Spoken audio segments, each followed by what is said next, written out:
वाल्मीकि कृत रामायण की राम कथा में अंगद की महत्वपूर्ण भूमिका रही है। अंगद राजा बाली और तारा के बेटे थे और सुग्रीव के भतीजे। कितने शक्तिशाली थे अंगद और क्या थी उनकी शक्तियाँ। आइए विस्तार से जानते हैं आज के इस वीडियो में। ये वीडियो पूर्णतः वाल्मीकि रामायण पर आधारित है, पर एक महत्वपूर्ण वृतांत हमने रामचरितमानस से भी लिया है। अंगद की संपूर्ण जीवनी और उनका महान पराक्रम जानने के लिए इस वीडियो के अंत तक बने रहें। और अगर आपको ये वीडियो पसंद आए तो इसे लाइक और चैनल को सब्सक्राइब अवश्य करें। वाली की मृत्यु के उपरांत अंगद सुग्रीव तथा अन्य प्रभावशाली वानरों के संरक्षण में रहे और उन्होंने उनका मार्गदर्शन किया। तब सुग्रीव ने करोड़ों वानरों को माता सीता की खोज के लिए भेजा। तब भी अंगद ने उसमें महत्वपूर्ण भूमिका निभाई थी। वाल्मीकि रामायण युद्ध कांड सर्ग 41 के अनुसार लंकापुरी पहुंचने पर श्री राम ने लंका के उत्तर द्वार को घेरने का उत्तरदायित्व महाबली अंगद को सौंपा था और उनके सहायक ऋषभ, ग्वाग, ग्वाग्य, गज, गव्य नामक वानर थे। प्रभु श्री राम ने मंत्रियों से परामर्श कर रावण के पास दूत भेजने का विचार कर अंगद को भेजने का निश्चित किया और अंगद को रावण को ये संदेश देने के लिए कहा कि तूने मेरी स्त्री को हरण कर जो अपराध किया है उसका उचित दंड देने के लिए साक्षात काल बन मैं लंका के द्वार पर आ पहुंचा हूँ।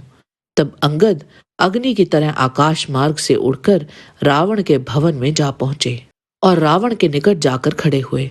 तब श्री रामचंद्र जी का हितकर संदेशा ज्यों का त्यों रावण को सुना दिया और फिर अंगद ने अपना नाम बतलाकर कहा कि मैं बाली पुत्र श्री रामचंद्र का दूत हूँ और प्रभु राम ने कहा है कि अब घर के बाहर आकर युद्ध कर और मर्द बन जा।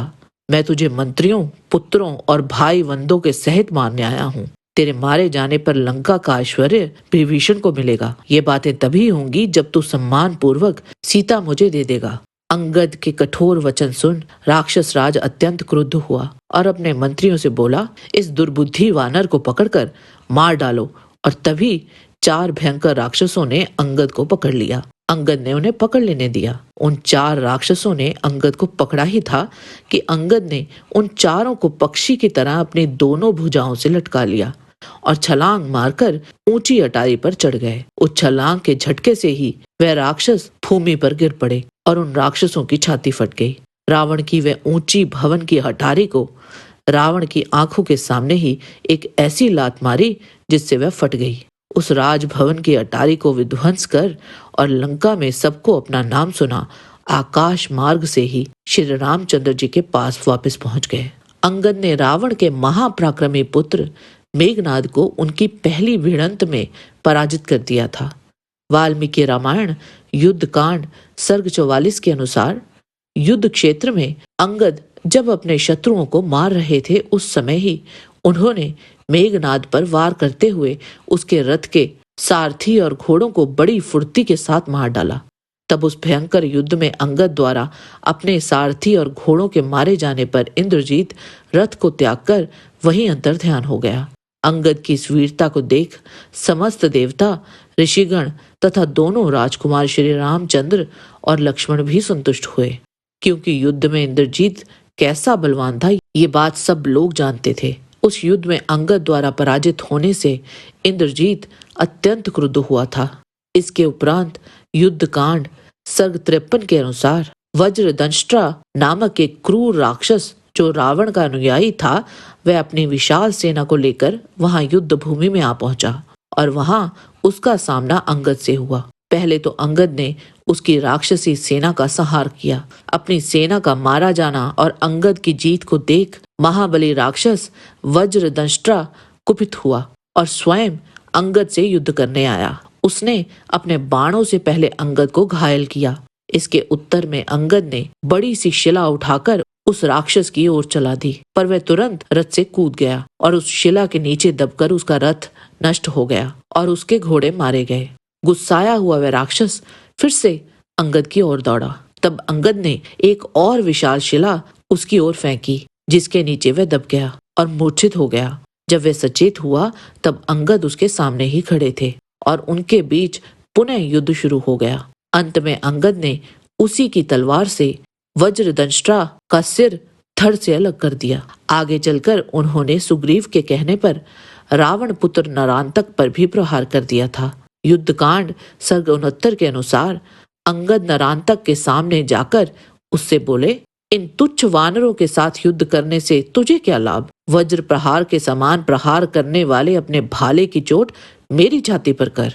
अंगद के वचन सुन नरांतक बहुत क्रुद्ध हुआ और उसने अपना भाला अंगद के ऊपर चलाया, किंतु वह भाला अंगद की वज्र समान छाती में लगकर टुकड़े टुकड़े हो भूमि पर गिर पड़ा। फिर नरांतक ने अंगद के सिर पर मुष्टिका प्रहार किया। इससे अंगद के सिर पर घाव हो गया। तब वे नरांतक के बल को देख विस्मित हुए और तब अंगद ने भी उस पर मुष्टिका प्रहार किया, जिससे नरांतक का कलेजा फट गया। उसका सारा शरीर रक्त से तर हो गया और वह वहीं पृथ्वी पर गिर पड़ा और उसकी मृत्यु हो गई।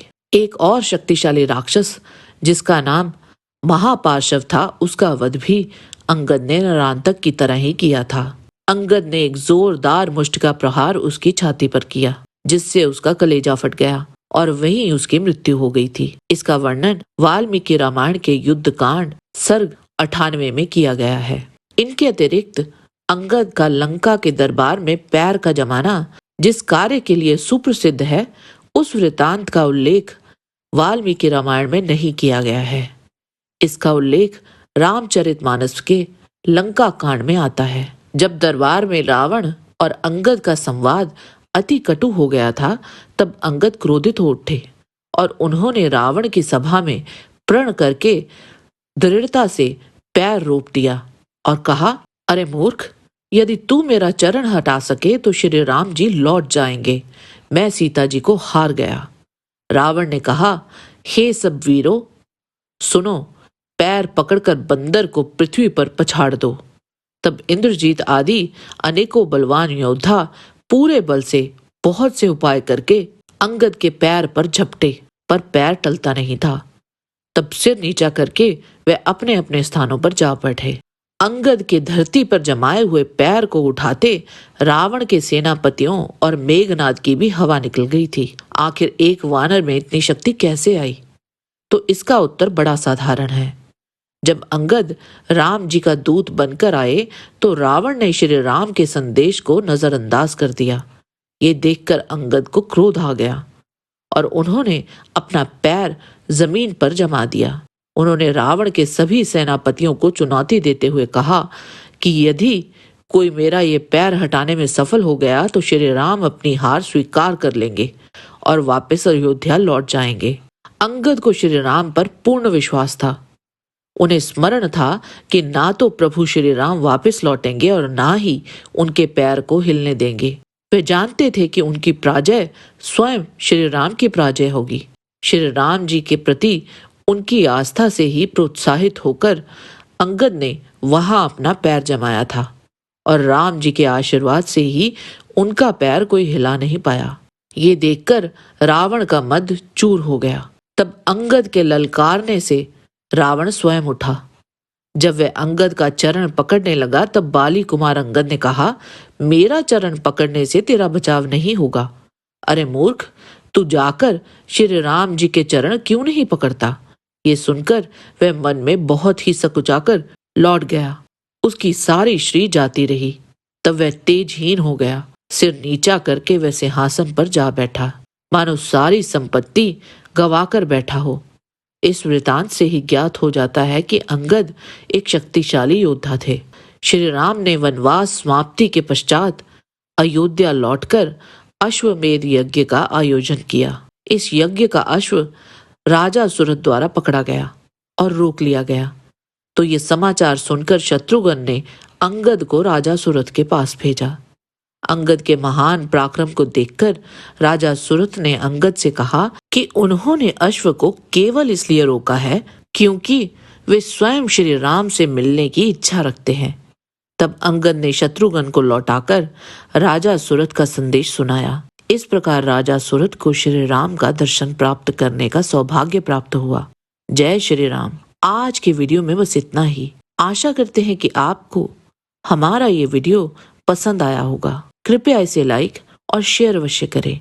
किसी भी प्रकार की त्रुटि के लिए आप सबसे क्षमा याचना करते हुए आपसे निवेदन है कि प्रेम पूर्वक परम पिता परमात्मा को मन में धारण करें और बोलें, वैदिक सनातन धर्म की सदा ही जय।